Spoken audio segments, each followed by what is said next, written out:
Ready? Start. The honorable members who have spoken before said that the small growers get the correct price from the board. This is not so. The entire bulk of the profits they make in the home market and in the foreign market is kept by the bigger growers who dominate this coffee board. The price they get is more than what they pay to the small growers. That is the complaint of the small growers. So it is not correct to say that the profits this board makes are equally distributed to the small growers. Hence, the conflict between the big growers and the small growers is increasing. Therefore, it is necessary on the part of the government to do justice to the small growers. The government thinks that by taking powers for nominating the president of the board, it is able to do justice to the small growers. The number of the small growers is 34,000 while the number of the big growers is 590.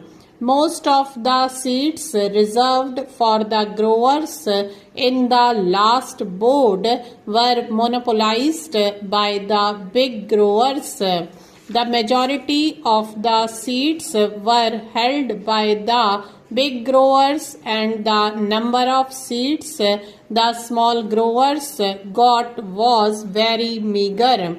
It was not more than 4 if my recollection is correct.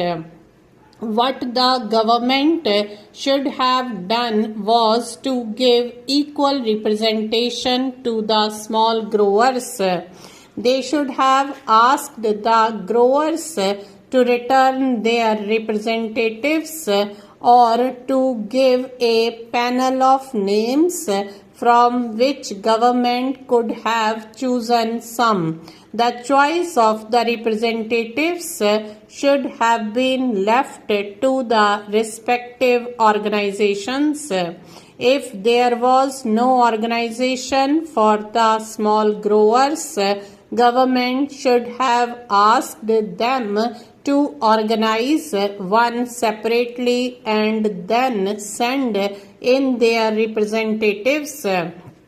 Our friends said that the representatives of the small growers were there on the existing board.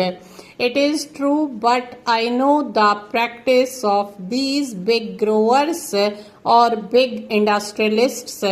Having given membership to the smaller fry on their organizations, they don't allow them to express themselves. The chairman or the man who holds sway of the board sees to it that all the members agree to what he dictates. That is the practice in these associations. We know that, so it is better to have a separate organization for the small growers and ask them to submit their panel of names to represent them on the board. Representation on the board should not be governed by the number of acres owned and the amount of capital invested, but by the number of the growers. If this principle is adopted, the bigger growers will not be able to run away with what they want. In this connection, I would also say that instead of nominating the president, the government should do this. The government should ask the respective organizations of the big growers, the small growers, labor and the consumers to send in the names of their representatives and then include members of parliament. Then the board constituted in this way should be asked to elect its chairman. If this procedure is adopted, then the government can see that no big grower is elected to the chairmanship. In that case, only a man who can command a majority in the board will be elected, and that man will see to it that justice is done to all the interests concerned. But here the government, in the name of taking over control of the industry, wants to bureaucratize the whole industry.